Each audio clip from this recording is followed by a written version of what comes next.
So what I find so interesting, this actually really surprises me that you said this. I think that's a pretty impossible goal at this point. That doesn't sound like Jessie Graff. I would think that if there ever was going to be a woman that said stage 4 is attainable, it would be you. So why say that you don't think you can make that happen? The fact that it feels impossible to me is not going to hold me back in any way. It makes it more exciting to me. I think if it were something where everyone was like, yeah, a woman can probably do that, it just hasn't happened yet, I wouldn't be as excited by it. The fact that other people might think it's impossible and the fact that it feels impossible to me is just like, ooh, prove it wrong. What's it going to take to prove it wrong?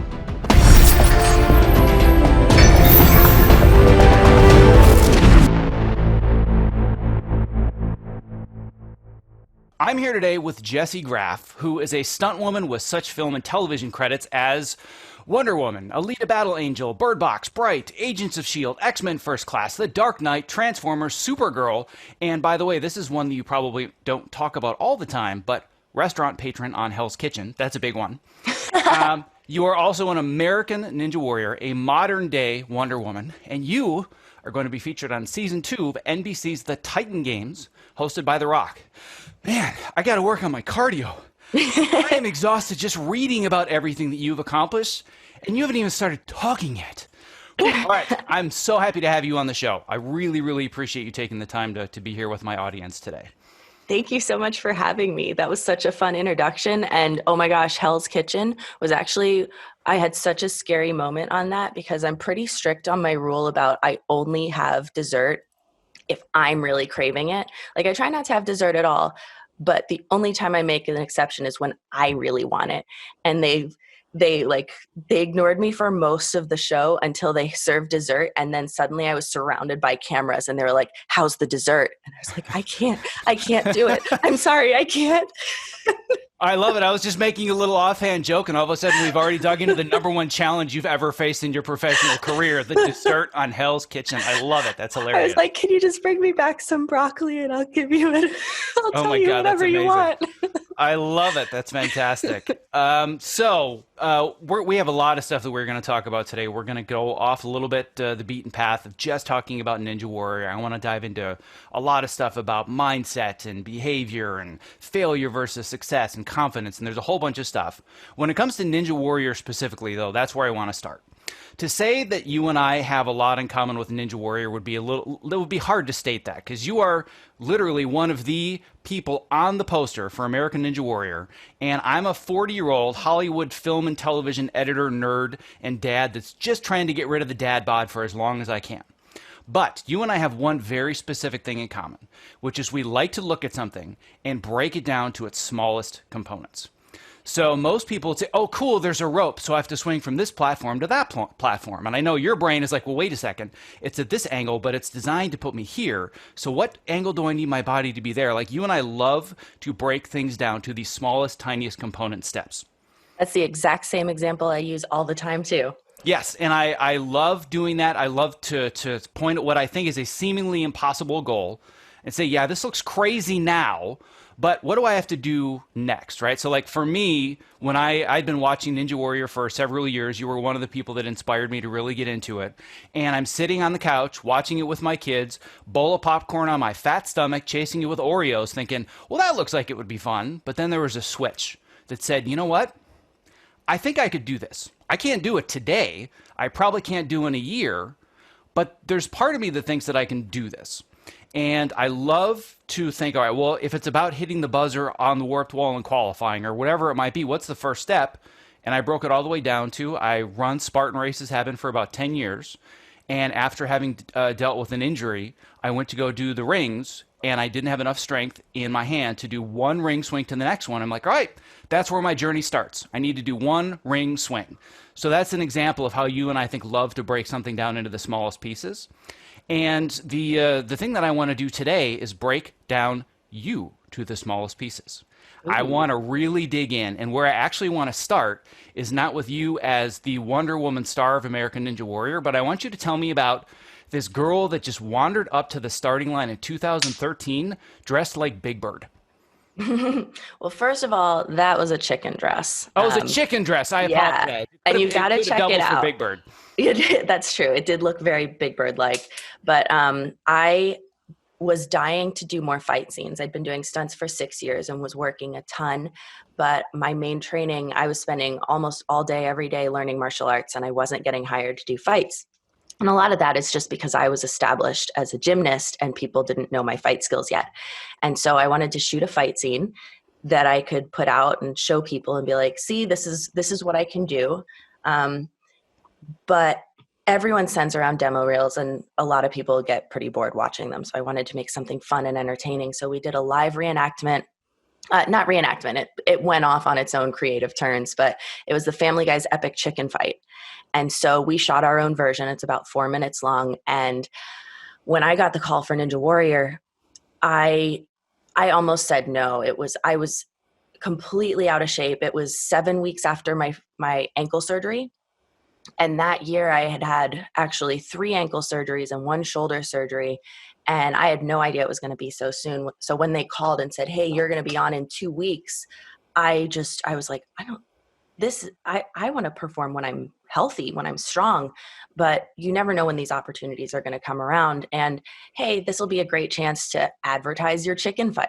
And so I wore my chicken dress on the show, thinking, at least even if I fall in the first obstacle, at least maybe someone will be like, why is she dressed as a chicken, and look it up. And then it totally worked. Like the video went kind of viral and got spread around, and I do fight scenes for film and TV all the time now, and it's one of my favorite things.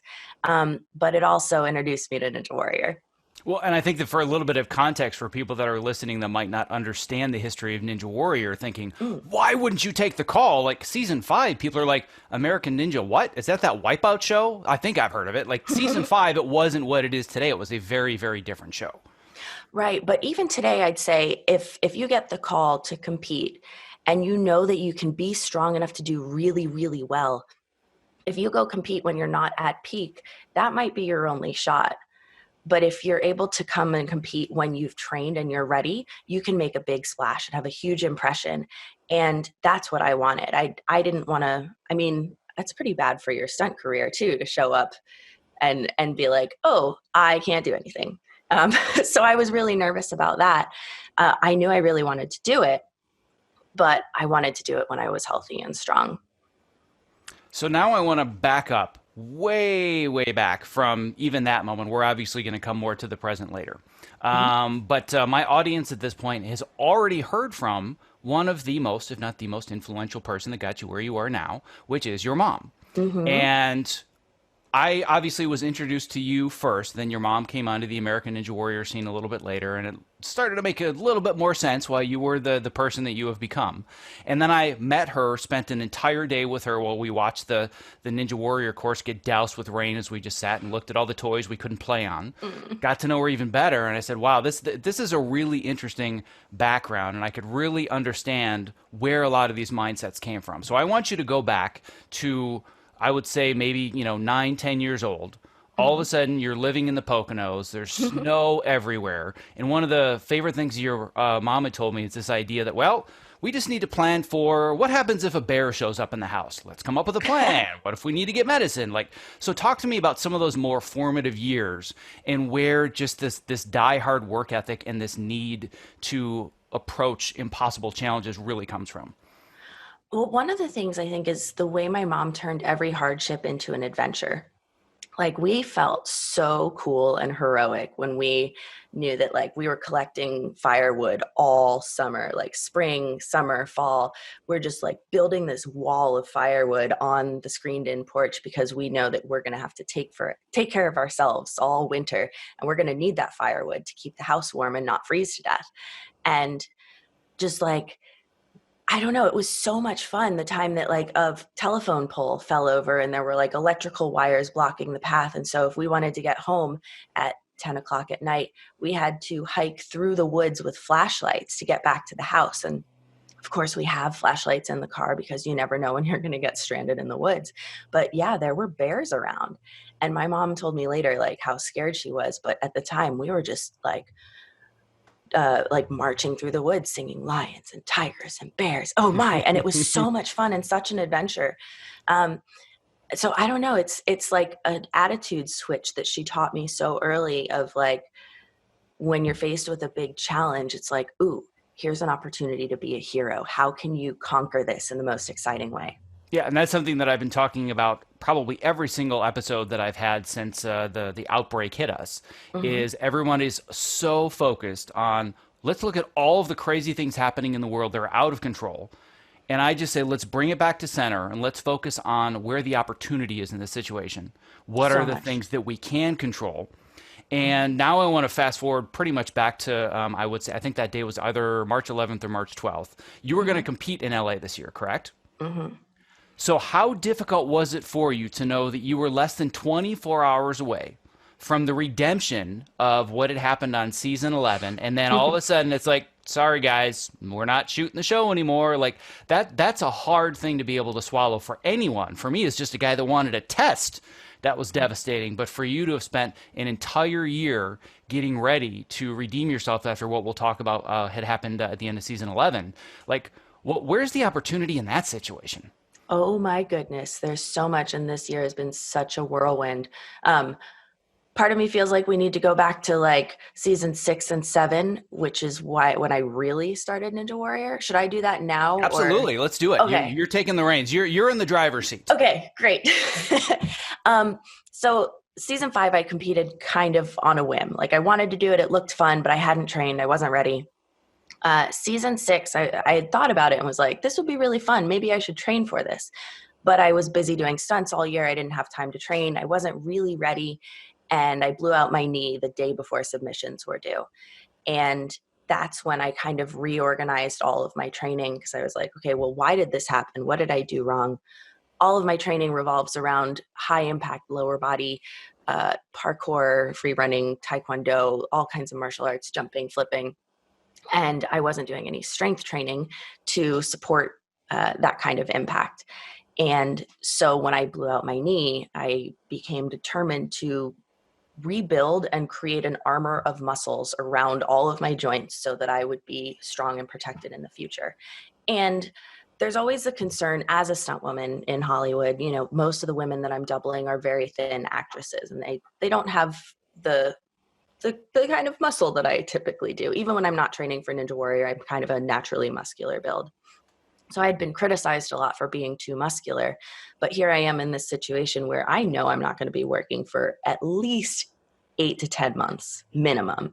So why not try to get as strong as I possibly can, protect my body and see what happens? Maybe I won't turn into a giant bodybuilder that can't double actresses anymore.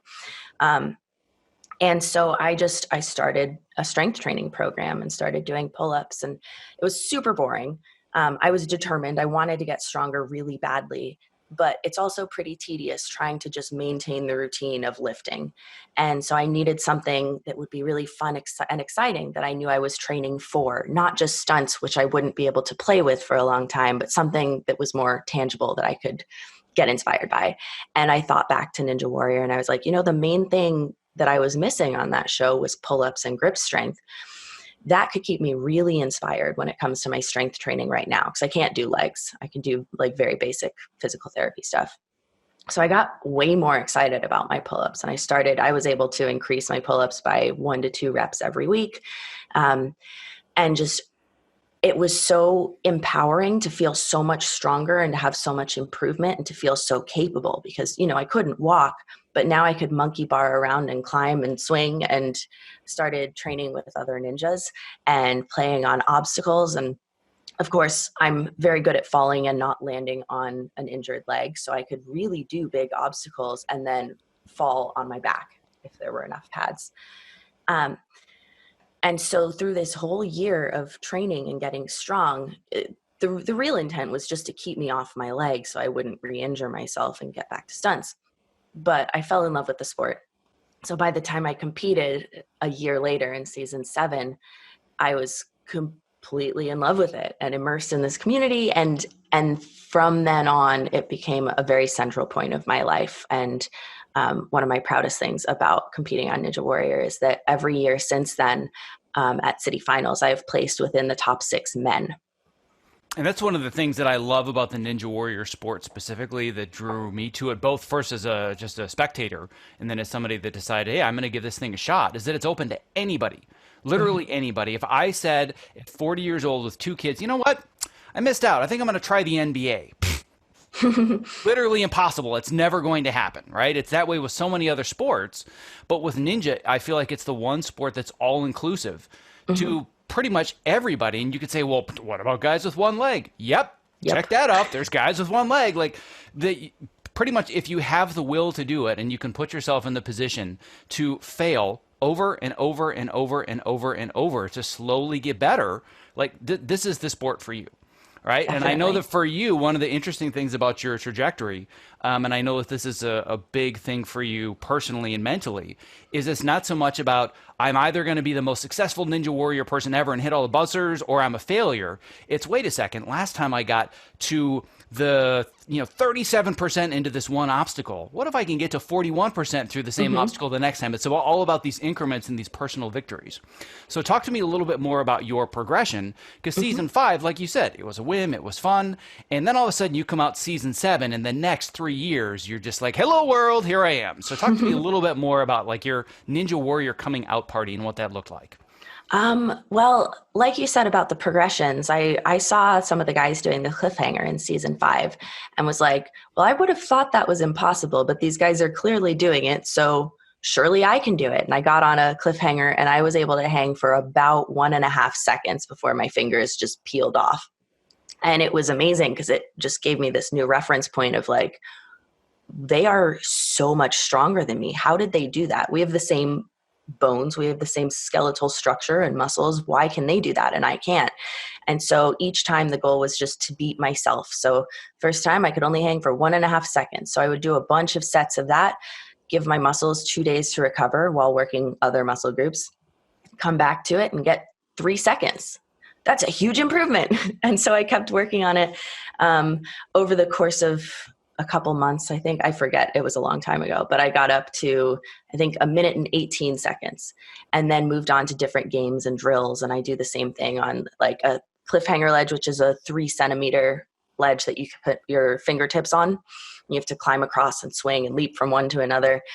So I do that on like the ledge, on a bar that spins, on balls, on nunchucks, on thicker nunchucks, and just testing my grip for how long can I hang. And then that started getting too long. I'd be getting 2 minutes on everything. So then it became how many pull-ups can I do on each one? So now I can get, I think my best is 17 pull-ups on the 3 centimeter ledge. But now I have to start doing dynamic ones because you just have to up the level. Once you get past that point where you're like, well, this was clearly impossible and I've doubled that. So what's the next thing? And you just keep increasing the challenge. And as long as there's a challenge to work for, I'm inspired. Well, one of the things you bring up that's interesting that I talked about some with your mom and I've talked about on other podcasts that has been the number one revelation that I've had through all of this is I spent my entire life listening to this stupid voice that kept saying, you can't. And then all of a sudden, as I started to do these things that I said I couldn't do, like I can't even imagine. Let's see, I started this journey when I was 38. So if I were 35 or 36 years old saying, you're going to show up at Tony Horton's house, creator of P90X, on Sunday afternoon, and you're going to spend 4 hours doing a push-pull workout, going up and down pegboards and ropes and beams and all this other stuff, I would have said, I can't do that. Are you crazy? And then I showed up, and guess what? I couldn't do it. But all of a sudden, I started to be able to do it. And then the voice in my head became, you asshole, what else have you been telling yourself you can't do? Really? Like, do you realize how much of life you might have missed out on because you keep saying, I can't? And I feel like that's a voice that you just don't have.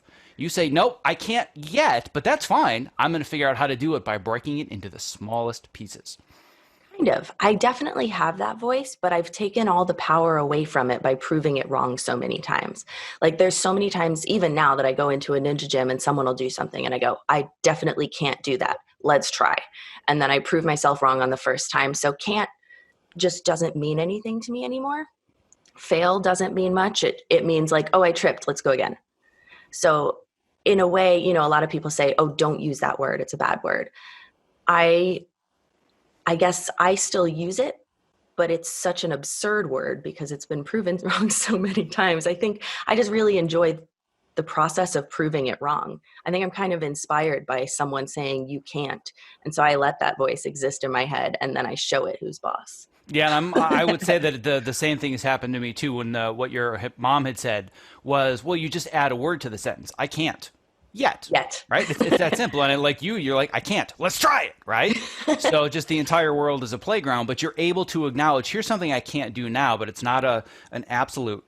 It's not there's no way I could ever do this, but I'm going to acknowledge the reality. I can't do that at this moment. Yeah. Let's figure out how to do it. Right? Yeah. And I think the more powerful the can't is, the more certain I am that I can't do it, the more exciting the victory will be. And therefore, the more exciting the process is and the more inspired I am to push towards it. So speaking of that, talk to me now about the American Ninja Warrior contestant that couldn't get up the wall on in the Vegas finals, stage 1. Oh, and then all season 7. you season 7, and everybody's saying a woman can't finish stage 1. Oh, I always talking thought that of was can't. silly. I was so confused when they asked me that. Actually, season 5, they were like, do you think a woman could finish this course? And I was just like, what are you talking about? How is that even a question? Of course a woman can finish this course. Stage 1, especially, is just so volatile. A lot of it is like playing the odds. You can step 1 inch in the wrong direction and everything's over so suddenly. And there just aren't that many women competing there because it takes so much strength to qualify for stage 1. And there's so many men who compete on stage 1 who are more than capable of doing it, but fall. And so it's just, so many people trip. And that's why I had to be so incredibly calculated and measure every single distance and be prepared for every scenario. But season 7, well, that's an embarrassing story. You didn't think I was going to make it that easy on you, did I? Oh, it's embarrassing how hard, because my goal has always been be the hardest worker, push the hardest, leave no stone unturned. You're the most intense. And that has driven me to so many injuries. And season 7 was probably the last major one. I had just come back from that knee surgery in my right knee. And it had been a couple months, and I was so determined to rebuild that strength and to make sure that even if the right leg wasn't 100% strong, the left one was strong enough to make up for it. And I was doing tons of sprints and stairs and drilling the warped wall over and over and jumping spider, especially because that one, I'm not sure if any other women had made it through the jumping spider yet. Maybe Megan had. I forget. I think Megan was the first, if I could remember correctly. Okay. That's probably true. And just drilling them over and over. And I started getting this little tweak in my hip. I think it was in my hip flexor. And then it was also in my groin and then my glute. And then every single muscle attached to my hip started locking up. And I was like, I don't know what's wrong with it. I'm foam rolling. Turned out I had a stress fracture in the neck of my femur. And this was maybe a month and a half to 2 months before Vegas. And so the doctor was like, if you can rest it for a month, it will heal and you can rebuild. So I tried to rest it, but not completely. It never healed. So I lost all the muscle in my legs, but also didn't heal. So the first time attempting a warped wall was on stage 1. I didn't have any explosive strength and re-injured it. So I was limping for the rest of the week. So that was awkward. And so the thing that made such a big difference for season 8 is that I committed to every time I felt a tweak like I had felt in my hip that year, I was going to stop, go home, foam roll, and do whatever recovery stuff was necessary. And say, okay, I know that you are the hardest worker. That's fine. But if you're as disciplined, if you want this as badly as you say you do, you have to be disciplined enough to rest when that's the thing that's going to make you a better athlete, even if everything in you says otherwise. And so I would leave the track in tears, feeling like I'd turned lazy and who am I anymore, and foam roll. And because of that, I made it through that year healthily and was still able to build up just more slowly. So I ended up doing all the same things. I did tons of push sled, which is very high power, but very low in impact. And so I was so much stronger. So the warped wall worked much better in season 8, and I was able to hit the buzzer and be the first woman to finish stage 1. And what does that mean to you, knowing that by season 8, people obviously knew who you were. A lot of people were watching the show, and you were becoming a role model. And I know that that's something you take very seriously. You also have a lot of fun with it. But there are a lot of people in a similar position in either other sports or in the other world you're in, which is the Hollywood entertainment industry, that don't really understand the power of being in that position, and you use that superpower beautifully. So talk Thank to me a you. little. We're veering off the beaten path a little bit, but I think it's a good time to talk about just how you use this power as a role model for good. Gosh, I mean, it's like every time you have the choice to do something good or to do something lazy, sometimes it feels like it doesn't make that big of a difference. But when you imagine that there are 1,000 little girls looking at you, copying your behavior, it becomes like, oh my gosh, I can make a huge difference just by like washing and recycling this item that I could throw away. Like if I show the little girls, this is what I'm doing, like that can start to make a real difference. But it's always been really important to me to behave in a manner that if the world was watching, I could be proud of it. And so now that more people are watching, it's I'm really grateful that I built that habit, but also it makes me think twice about things like riding my bike without a helmet or darting in front of traffic. So it's good for me and my personal development to know that people are watching and that it's important for me to take the best action. Um, but I'm like, I feel like I just outed myself. Did I want to say that? um, Well, you are no, but human, by the way. I do want to give you the specific news flash that you are still human. So yes, I think I'm really grateful that I've been working in that direction for so long that like my vices are so minimal at this point. Like this year, I've finally taken some of the final steps to be a really healthy eater. Like I was overeating on dried mango and chocolate chips, and I quit the dried mango, and now I've like eased off of the chocolate chips to just like super dark chocolate, and it's so exciting to like look in the cabinet and be like, ooh, I get a treat. It's like those salty dried green beans from the grocery store, and I'm so excited about it. And to be able to get that much joy from something that is relatively healthy is such an exciting step that like took all these little baby steps over a long period of time. But yeah. you have no idea how much better it makes me feel personally to know that you are just now figuring out the diet part, because that's by far my number one challenge, going and doing the workouts. I'm similar to you where the intensity level is fairly easy to summon, but the recovery level, the resting, like I'm all yang energy, right? The yin energy, oh, that's a tough one. Like tell me to just do yoga for an hour, that's hard. Not physically, like I can do yoga, I did it for years, I even enjoy it. It's mentally getting me to do something at that speed as opposed to let's do 54 ball pull-ups now, go! Like, okay, no problem. So I can very much understand that, but just knowing that you, maybe not so much anymore, but just that there's any struggle at all with diet, you Oh, made me so feel a little bit much. better. Yeah. Yeah. That was such a long process because I actually decided to start eating perfectly healthy probably my freshman or sophomore year of college. And it just, trying to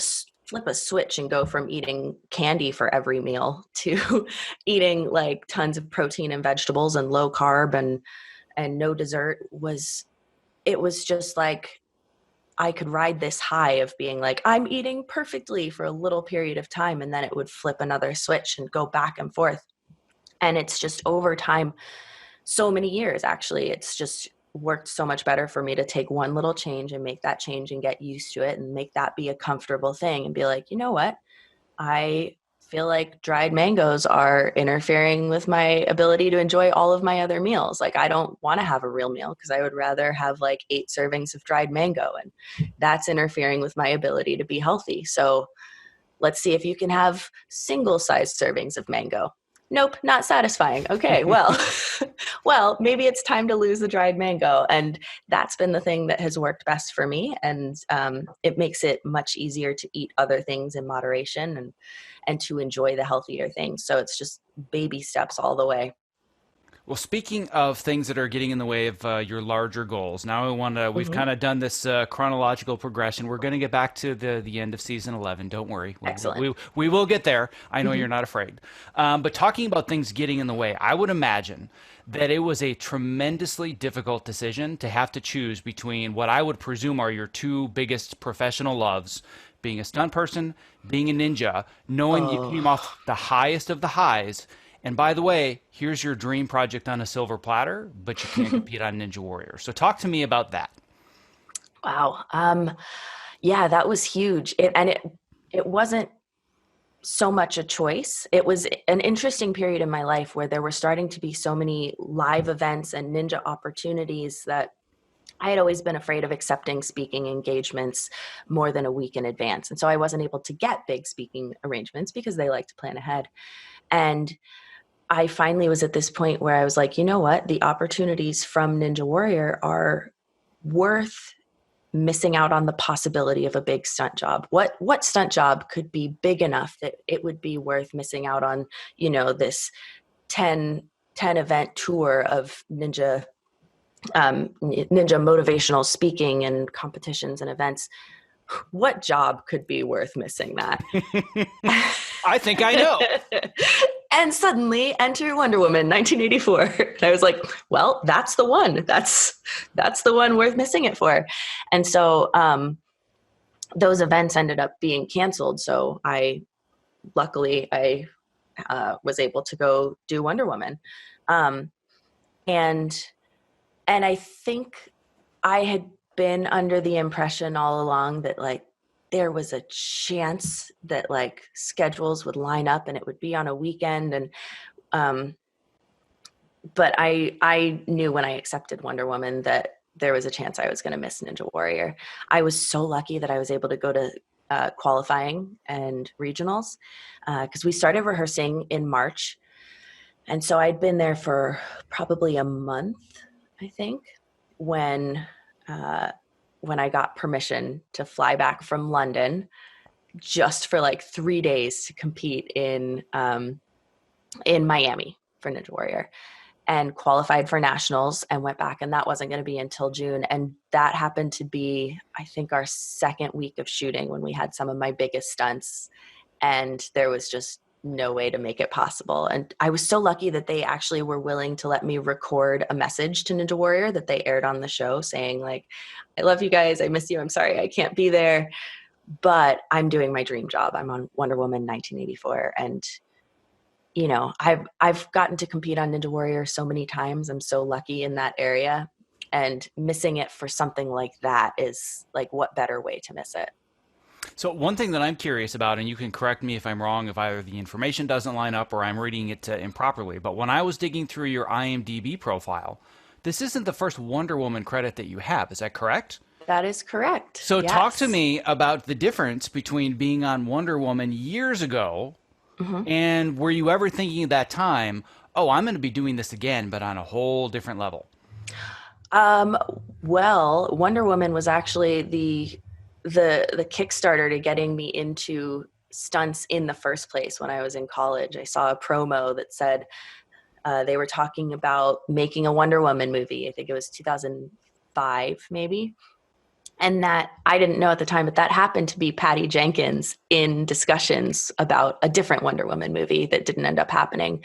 But they'd said something like, "Oh, they're looking to cast someone unknown." And I was like, "Okay, I'm a theater major. I know there is zero chance that I'm going to get chosen for this. But if I put everything I have into this, into getting an agent and doing all my headshots and resumes and putting stuff together, like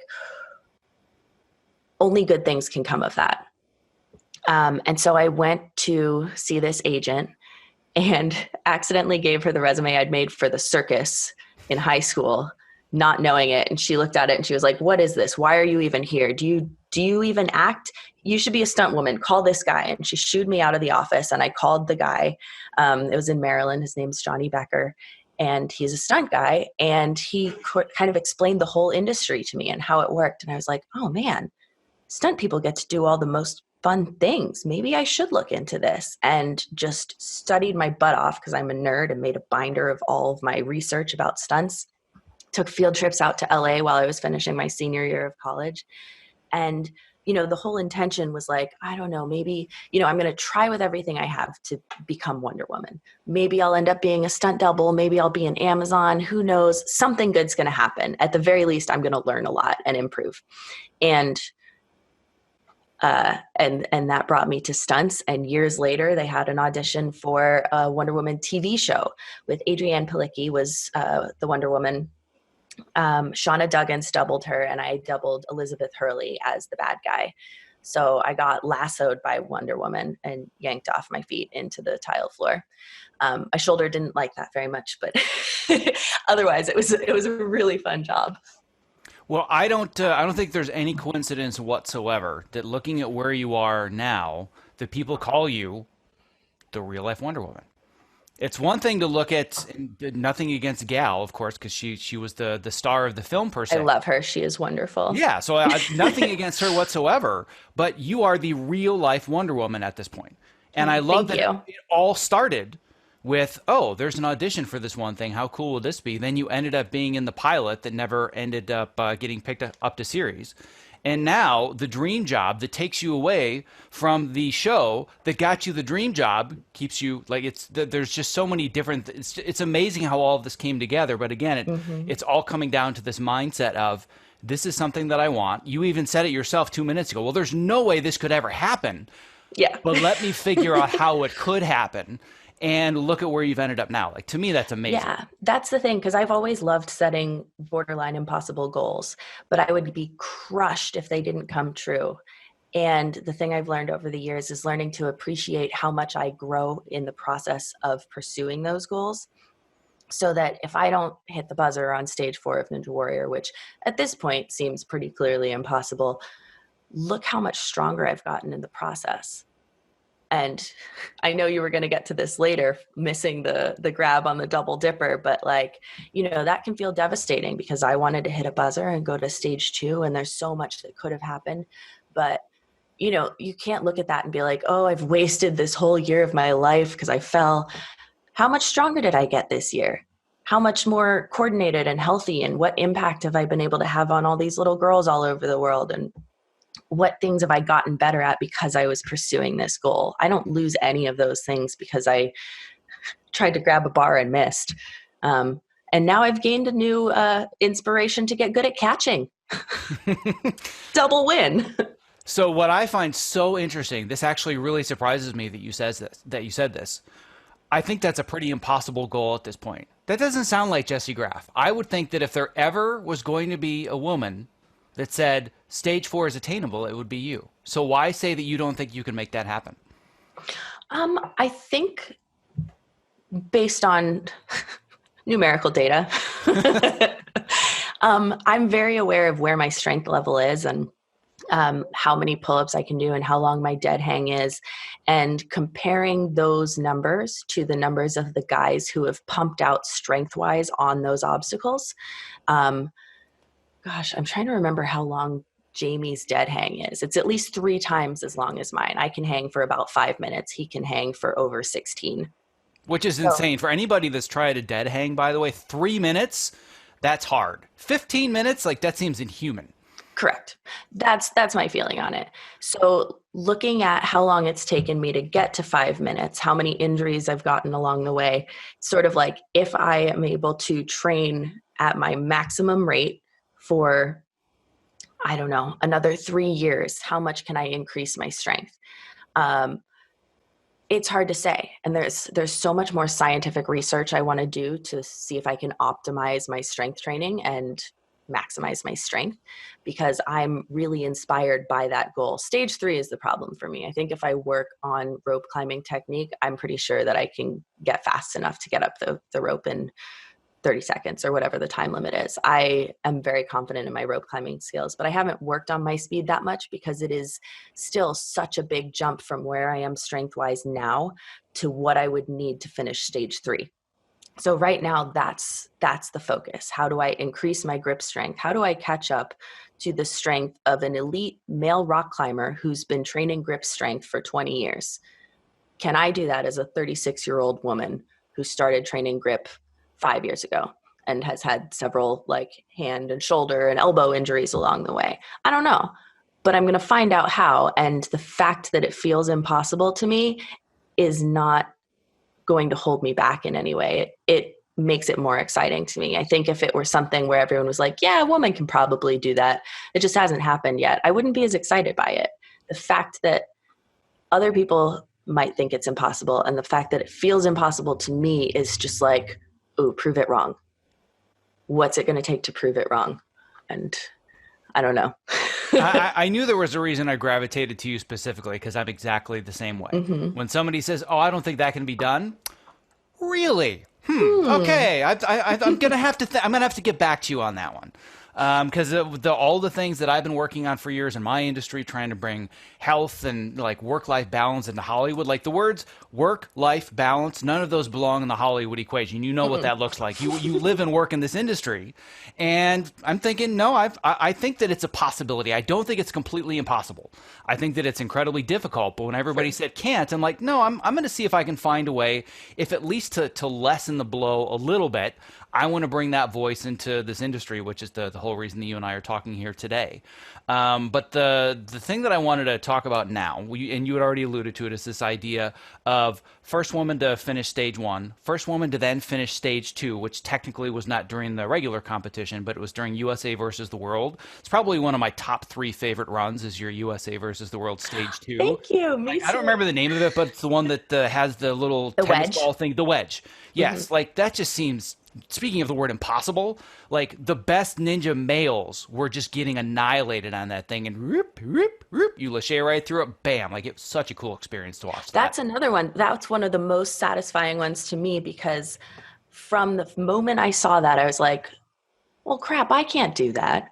It was just like adding up all the high impact upper body obstacles and the fact that that one looked very high impact after 4 other high impact upper body grip things. Like every time you jump and land on the salmon ladder, it just sends a shock through your hands that zaps your biceps and your grip strength faster than hanging and swinging. And so it just was like, I don't know why you guys think this is possible. This is way harder than everyone's imagining. And one after another, they all fell. And so when I got there and made it through and landed, I was so shocked and excited. And I was like, anything's possible. I did it. I love that.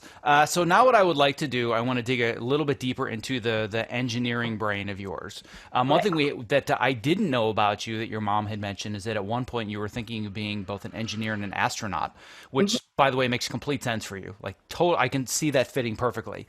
But when you look at any challenge, it doesn't matter if it's a physical Ninja Warrior obstacle, it's I'm going to be Wonder Woman, whatever it might be, what are the questions you're asking in your head? What are you actually thinking when you're going to approach something? People are either saying it's impossible, can't be done, or it just looks incredibly difficult. I believe that the quality of your life is dictated by the quality of the questions that you ask yourself. What questions do you ask yourself? Well, when you're facing an impossible challenge, for me, I usually go with, well, hypothetically, if it were possible, what would you do first? But just breaking it all down into baby steps and then even smaller baby steps. And once you have your plan, then knowing, okay, well, what are all the things that could go wrong? And what actions do I need to take to prevent each of those things from happening? And then you look at the whole thing as a whole and try to find any other problems, because on Ninja Warrior, you only get to try it once. And so just having the most detailed plan with contingencies for everything that could go wrong. And then drilling them in my head. Like once I have my plan for stage one, I know that it all has to be fast because you don't have rest time on stage one. And so I almost program all my mental cues for what I'm going to do physically almost into the rhythm of a song that I think I'm going to do it. So as soon as I land from Snake Run, I'm thinking about spotting the plus sign on the trampoline for the jumping, whether it's the propeller or whatever we had this last year. And I know that it's like, look at that until your feet are 2 inches away from it and spot the next thing. You're going for height on this one. You're going for distance on the the jumping spider. So it's like every detail in order, programmed so it's automatic. And so I link those things. Like, you know how when you're going out the door, I have a thing where it's like, touch the doorknob, keys, doorknob, keys. Make sure that like anytime you touch a doorknob, you're thinking about keys so you don't leave the house without your keys. So for me, it's the same thing of like, I imagine what it's going to be like to land off of the giant wheel. And so I program in my body and my mind when I hit the ground, that landing equals spot the trampoline for the jumping spider. And I know that I'm going to start with my left foot with a baby half step because there's only enough space for 2 and a baby half steps for the trampoline. And so each of those details is programmed in so specifically that I don't have to think while I'm trying to go fast.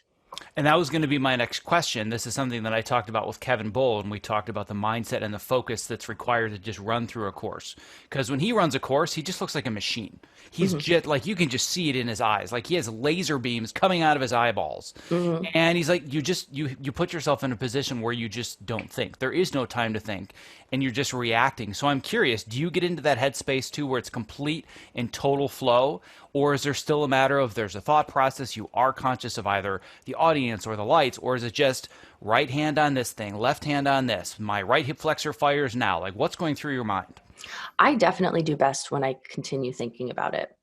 I spend hours back and forth calculating, and I've had so many people be like, oh, you're going to do great. Don't overthink it. And I'm like, you can't.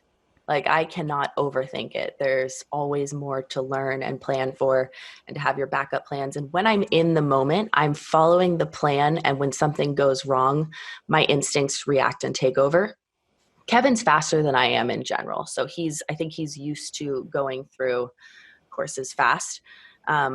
Whereas I tend to calculate the whole time. But yeah, for me, it goes best when I'm following the plan.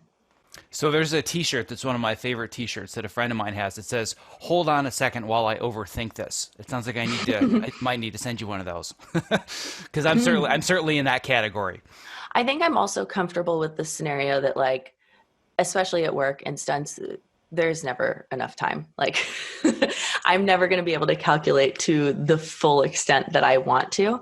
And so I'm comfortable with being interrupted anywhere in that process and being like, okay, you're going now. Well, I'm doing the best I can with what I have. And my instincts are pretty good, especially for the physical adaptations of going through whatever's there. And especially with Ninja Warrior, like, where you're not allowed to touch the obstacle beforehand, whatever you plan, it's going to feel different and you're going to have to adapt to that. And that is one of my biggest specialties from the experience I have in stunts, where it's just like, everything's weird.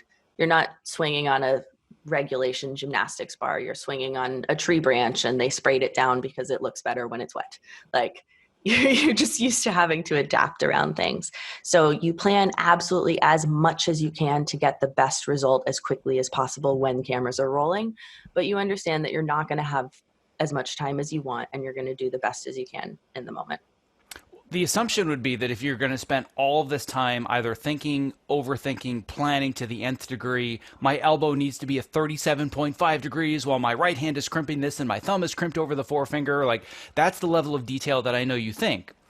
That should bring about a huge level of confidence. And I know that this is a really interesting word for you. You have a saying that I want to break down that is, confidence is the number one ninja killer. And here's my thought on this. And I know that I've heard you talk about this before. I think to a certain level, confidence is a good thing. And maybe if we're talking about ninjas at your level, it's different. For somebody like me, if I walk up to the starting line and when that moment comes, I hope I have some level of confidence, because otherwise I'm going to get destroyed. I think that overconfidence, not just in the ninja world, but in just the regular world, overconfidence is the ninja killer. So let's break down the saying that you have, and I really want to understand where this comes from inside your brain. Okay. Well, I think you're correct, and that is a more accurate way of saying it. It just doesn't sound as good. It sounds better. No, I don't know. I'm not sure. It could go either way. I think it's hugely important to have confidence in yourself and who you are and your ability to work through things and achieve things. But I think on the obstacle course, it depends on how you look at things. Like, if if not believing you're capable of doing it is going to hold you back from giving your full effort, or to keep you from trying, or to scare you in some way that makes you less able to function, then confidence is going to be a more important piece for you that you need to make sure you have plenty of it. For me, I get lazy. If I know I can get through something, I'm not going to think it through as carefully. And if I approach a course going, okay, you are not strong enough to get through this, how can you do it more efficiently to save every ounce of strength and to plan every piece so that you can get as far as possible? And okay, maybe you are going to fall before you get to that ninth obstacle, but if you make it there and you have no strength left, how are you going to skip rungs, or how are you going to get through it faster so you can save every bit of grip strength for the elevator climb at the end? And thinking about it in that way forces me to be smarter and to take the best route. And I always go back to season 9 on the flying squirrel, which is like, I'd already done it twice in season 8. I'd finished stage 1 doing the flying squirrel. It's the last obstacle. I'd done it in the All-Stars competition. I knew I could do it. I knew especially the swing to the cargo net was piece of cake. I was ahead of time. I was on pace to have one of the top times on stage 1. And I had that momentary thought of like, you should take one more swing. No, I'll be fine because I'm good at swinging. I've done this twice before. This was not hard last time. I'm sure it's the same. It was also the only obstacle that I hadn't measured obsessively because I was like, oh, I've done that before. I was so confident about that obstacle that I didn't take it seriously. I didn't give it that extra swing. I aimed to get like super high on the cargo net, which is like, if you imagine you're jumping and you're going for distance, you want to go at a 45-degree angle so that you will get the maximum distance. Well, I thought I was close enough that I could aim for a higher angle and land higher on the cargo net. Well, I went up and I hit my peak about 4 feet before the cargo net. So by the time I got there, I was dropping and there was so much downward force that my hands peeled off of it. And I failed on the last move of the last obstacle. And for me, like most of the mistakes I've made on Ninja Warrior can be attributed to being overconfident. And I mean, it's not like I was like, oh, this is going to be easy. It was more like, I should be fine on that one. Let's focus on the others. And that's why, especially since then, it's always been, if you think it's easy, you're missing something. Think harder. I love it. And that's a great way to approach anything. And I think also, if we were going to look at the spectrum of lack of confidence being, I don't even think I'm capable of this. Obviously, we want to build confidence, and we can apply this to any impossible or difficult challenge that somebody wants to go after. Yeah, but then it's all about understanding your own psychology and what phrasing is going to inspire you the most and push you the most to do your best. Well, and I know that for me, the biggest lesson that I learned in doing my first round of testing was that I just wasn't ready to be committed to something at that scale. Because you watch it on TV and you see people like you do it, and Drew and all these other athletes, and even some of the quote unquote normal people that do it. And you're like, wow, that looks hard, but that looks like it's so much fun.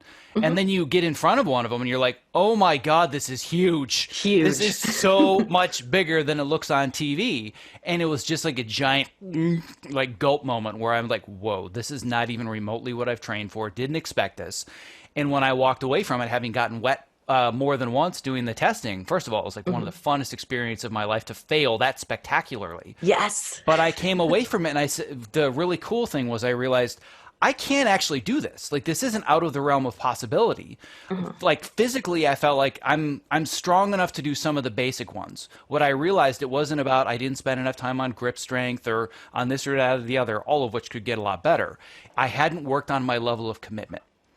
When you're swinging from one bar to the next, you can't say in the middle of it, nah, I'll just kind of try it, right? Like if you're in martial arts, you can spar, right? You can go 50% speed with your punches, with your kicks, or you can go 100%, but there's a spectrum. When you're swinging on something or walking the plank, you can't say in the middle of the pendulum swing, nah, I'm just going to give it a try, but I'm not going to give it my all. Splat, walk, you're wet, right? And that was something that I had learned that I hadn't developed yet.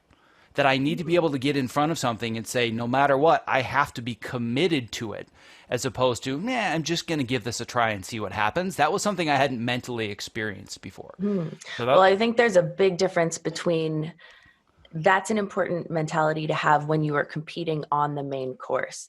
But in training, I think there are 100 intermediate steps of feeling it out that are hugely important. Like when my mom first started trying laches, if she was going for a 5-foot lache and she committed 100%, and she was maybe just barely close enough to reach out with her arms and grab it, arms fully extended, she's going to get this huge yank on her shoulders. And that's terrible for your joints. And she's almost 69. Like, I don't want her to have that. I want her to do a practice swing and tap the bar. I want her to keep swinging and tapping the bar and doing it halfway until she's tapping the bar with it at her face level, her arms at 90 degrees. And I want to know that she's done enough eccentric pull-ups that she has the strength to cushion and absorb that. Same thing with the warped wall. When I first started trying the warped wall, all the guys were like, okay, you have to give it 100% sprint with everything you have. And I'm like, okay, have you practiced how to fall if it goes wrong? Like, what if you give it 100% and fall? Do you know how to fall safely? Well, I recommend jogging at the wall, quarter speed, and practicing a fall, and then going like 1/3 speed and then half speed and feel it out and get used to how to fall safely and go a little bit harder and build that confidence. And once it's not just confidence, it's not talking yourself into believing in yourself.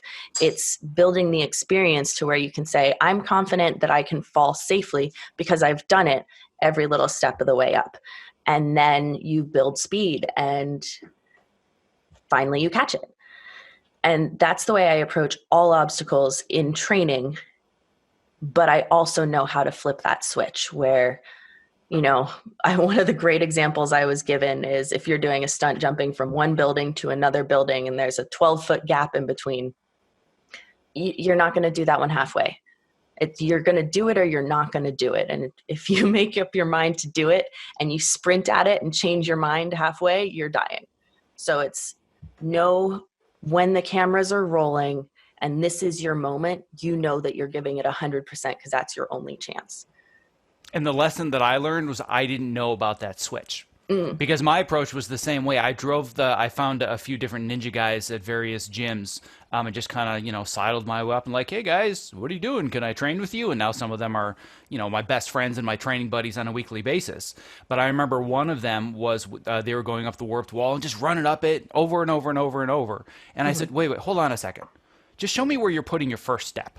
I just want to, is it the right foot or is it the left foot? And where is it? How far up is it? And that's what I would do. I would run up, put my first foot on, and I would come back down. And then one foot, and then come back down. I'm like, dude, just run up it. I'm like, just be patient with me. Now show me where your second foot goes. Because when I had first tried it myself, I was like a foot away. I mean, it was embarrassing. But then as soon as I figured out what each individual foot did, and I wouldn't let myself do the third step until I was really good at hitting the mark on the second step, and then the fourth step, all of a sudden, I think it was like a week later, right up it. I didn't get that much stronger. I didn't get that much more explosive. But your technique got better. Because my technique got better and I understood the mechanics of both the human body and the obstacle. And it was driving my ninja friends crazy because they just want to run around like squirrels, right? They just want to, I'm sure you can attest to that. It's accurate, yeah. I mean, I don't know, maybe from a scientific level, but I would guess that, what do you think, 85-90% of the ninja community's probably got some form of ADD? I mean, everybody just loves bouncing around and swinging on stuff. And I myself have been diagnosed with adult onset ADD, so I can understand it. But I also have that crazy level of hyper focus to say, I'm going to go to Tempest and I'm going to spend an hour on getting the first 2 steps right on the warped wall. That's it. And that's fun to me, breaking it down. But when you're training with other people, it drives them crazy. And I'm sure that you've gone through that as well. Yeah, I guess so. Yeah. But then on top of that, you have to take into account that every warped wall has a slightly different curvature. And so you have to know, okay, well, like at Apex, I know exactly where I put my feet because I've practiced on that wall a lot. I know at Tempest, where do I put my feet? But if you face a new wall, can you look at the curvature and translate that into where do your steps go now? And then calculate that enough on the side to get it on the first try. So I know that you said that you wanted to work out at 12:30. I want to be very respectful of your time. So off the record, 1 second. Are you okay if I have 2 more questions? Or Hmm. are you good? Do you need to run at this moment? Because I've got Two two. more questions is Okay, fine. two more really fun ones. So back to it here. Totally changing the subject for a second. Are you familiar with the author Gretchen Rubin? No, Are you familiar with the concept of the four tendencies? no. This is something that I have a feeling you might be interested in. I could be wrong, but this is something that I talk about in my program a lot. And the four tendencies is this framework based around how people meet expectations and how they set accountability for themselves. I am not a fan of personality tests and you fit in this bucket and all of these types of people go here, here, here. I believe that there's a large spectrum of the way that people are wired. But what I love about the four tendencies is it talks about how people either meet internal or external expectations. There's four types of tendencies. There is an upholder that can very easily meet both an inner expectation and an outer expectation. There's a questioner that can easily meet an outer or inner expectation if the justification makes sense. There are obligers that meet everybody else's external expectations, have a very difficult time taking care of themselves and meeting their own inner expectations. And then there are rebels that can't meet other people's expectations and they also can't meet their own. I've had the suspicion for a long time about where I think you might belong. And the reason that I'm asking is to better understand how you stick with what you do so consistently. Because consistency is the magic. It's all about just showing up and doing it over and over and over. And how people stay accountable to it is very different based on their tendency. So it sounds to me that you're the kind of person that says, I'm working out at 12:30, therefore I need to work out at 12:30. I can't eat mango because mango is not good for my training, therefore I must eat broccoli. So of those four, just off the top of your head without diving too deep into them, is there any one of them that resonates? No, they all sounded confusing. They all sounded confusing. Interesting. um, I I found that I just try to understand what makes me excited and what makes me feel rebellious and use that to steer myself in the most positive directions. Um, I guess for hmm, yeah, I don't know if I understand it in the context of this question really. That's But fine. I can rephrase the question then. What okay. is it that's going through your mind knowing that all of these workouts are going to be hard? Who doesn't want to have cheesecake or have dried mango over broccoli? But you say, no, I know that this is going to be better for me, so I'm going to make this choice. For most people, that is really, really difficult Mhm. without some form of external accountability. So do you feel like you've built an external accountability system, or are you just the type of person that says, nope, this is what I'm going to do, therefore I'm going to do it? I've learned to be really honest and realistic about the rules of nature and the consequences of my actions. So, and then to keep that in perspective. So it's not just a choice of, do I want to do my squats right now or do I not want to do my squats right now? Like I tried for a long time to say, I love squats. I love squats. I really hate squats. Like I can't lie to myself about that. Every single squat I do, I'm like, well, maybe 5 is enough. And the answer is no, you said you were going to do 8. So what's going to keep me accountable to that? And the answer is the fact that in my experience, if I don't do squats and build my leg strength, I'm going to do high impact stuff that I love and break my legs, and I love not breaking my legs. That is 100% true. I love not breaking my legs so much that I will do all the squats in the world. And I have a poster that I made right in front of my squat rack so that every time I'm on number 3 and I'm like, 3 feels like enough, I see a bright colored sign that says, I love not breaking my legs. And I'm like, that is so true. I'm going to do 5 more squats right now because I'm going to not break my legs.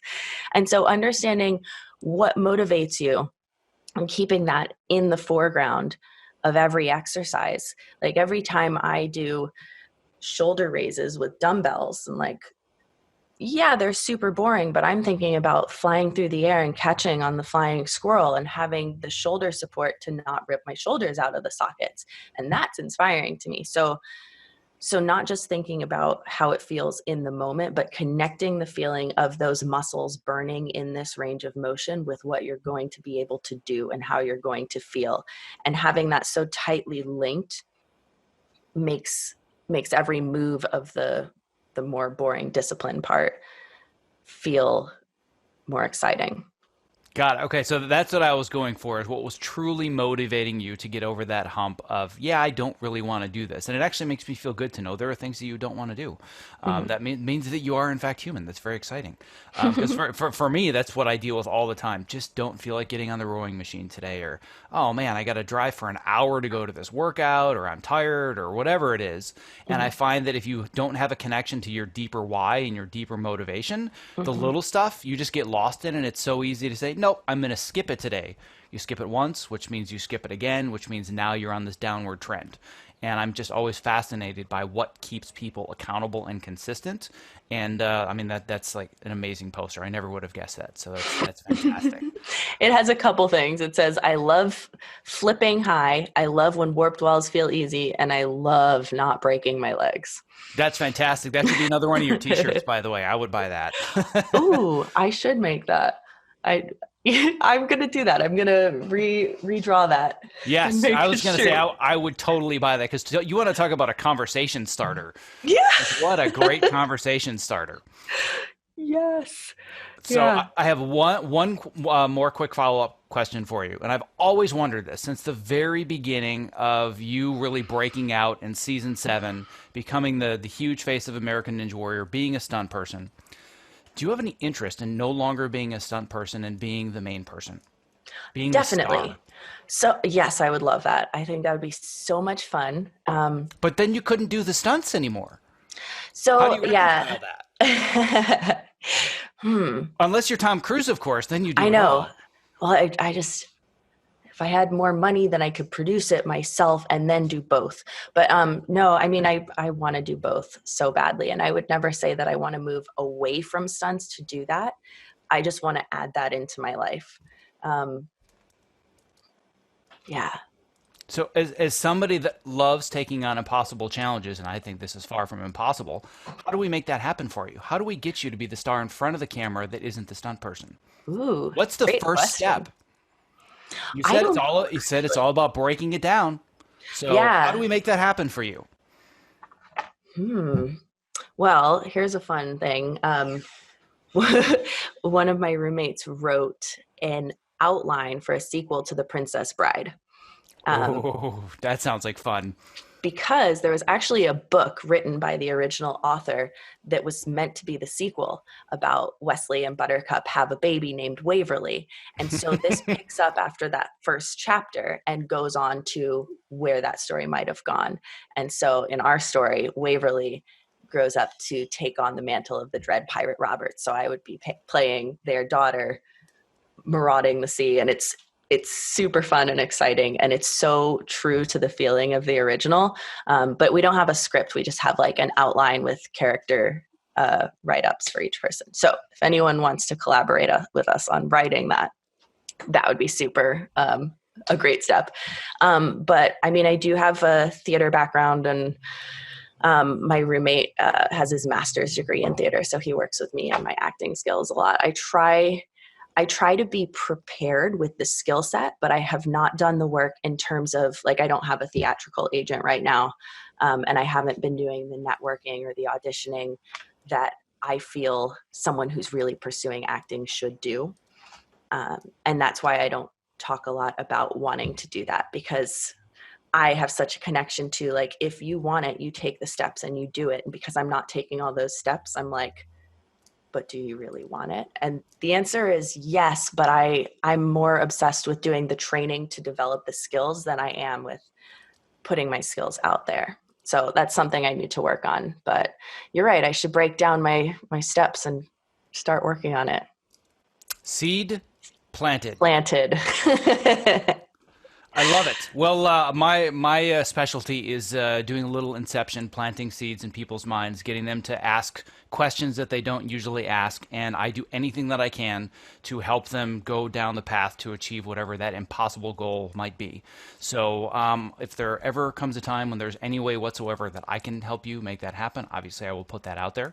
But at the end of the day, I gotta say, I can't thank you enough for this. This was well worth the wait. I knew as soon as I saw you on the show years ago, I'm like, someday Gonna get her on the podcast. Oh, Jessie Graff on my podcast? That's impossible. All right. So then what's step one, right? That's exactly how I thought about it. And now we're here and now it's in the can. And I can't thank you enough. You did it. This has been so inspiring for me. It's been great to be able to dig into your brain a little bit, get to know you better, how you're wired. And I know that this will inspire a lot of people to hopefully take that very first step as well. So I think that most people would already know how to find you and learn more about you. But if they don't, and they're either hearing about you first or they want to dig deeper, where are the best places to follow you, see what you're up to, training, movies, Ninja Warrior, and otherwise? Probably Facebook and Instagram, and they're both Jessie Graff Power at JessieGraffPWR. Yeah, that's where to find me. So do you have any final words of advice or thoughts either for the young woman that's just breaking into the industry, whether it's stunts or editing or writing or anything else, or anyone? Just any piece of advice to get them started to actually take action on their first step towards the impossible.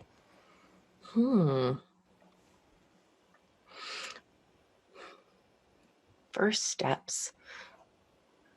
I don't actually. I recently found a web that I designed of like, here's the goal, action star. What are all the components? And it breaks off into webs, and each one of like all the styles of martial arts and falls and flipping skills that I need to work is broken down into like where I'm going to train and who I'm going to train with and what drills. And it just goes out in every direction.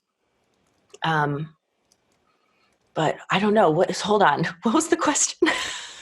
Specifically for who? So somebody's listening to this. I had picked out a woman just because I know that, young girls, young women, they really look up to you. You inspire them. You've been a really great role model. And they've decided on an impossible goal, but now they're thinking, how do I take action on the first step? Because that's the most important one. You don't take action on the first one, you can't do the second and the fifth and the 100th.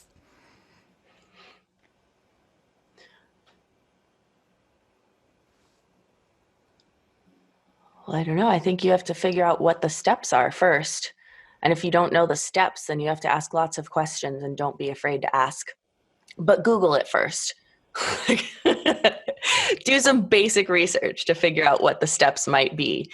And if they're confusing or complicated, then do some research on who to ask and ask. But one of the big things, this was a good one.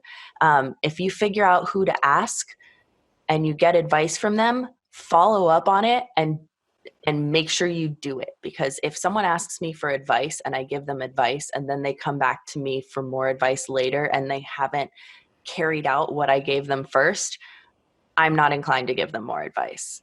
But if someone asks me how to get good at ninja and I say do pull-ups and they come back and they're like, I did my first pull-up and now I can do 15. I'm like, sweet, here's what you do next. And I'm excited to teach you.